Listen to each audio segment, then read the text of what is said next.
Yohanaki, don't keep us waiting.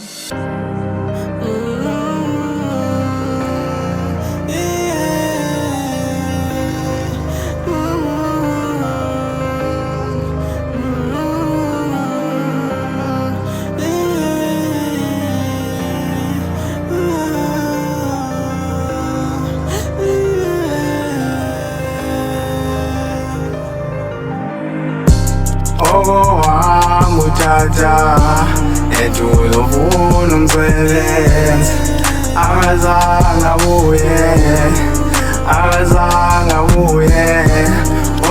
wami umama etulofuna umsebenzi akazange abuye Neminyaka emithathu kwamba kwakhe utata ethi uyofuna umsebenzi akazange abuye ekhaya. Deske ndakhula ndamngaka njengoba undibona nawe, zimfundiso zikamama, imali kamama endenze ndanze. Wenze lo matiletile tyhini nam ndakwazi ukhula, andimsolinto uzamile ndikhulile nam. Utata engekho akazange wafaka nesenti, ize ndiyazibuza lapha ekhona uyayibhatala irenti. Xa nzima ukufowuna abuza impilo injani emva ekhaya, andithethi ngonyana wakho utata ke walibala.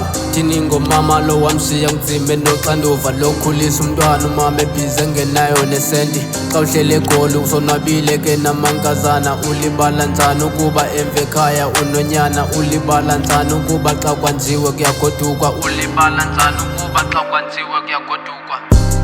Wami utata ethi uyofuna umsebenzi akazange abuye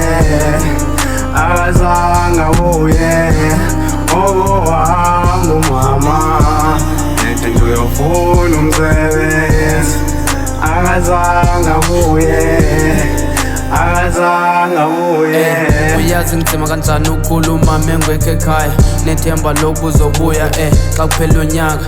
Khuliswa ngoko notata, umama ebhacile ekhaya ngelithi yofuna umsebenzi kodwa kayithumela imali. Kanti bantsana abazali ingaba uboniwe mdali, intsana zibhizi azilali zihlukunyezwa ngabazali. Lo gama bethi bayazala kodwa babhizi ngozibulala,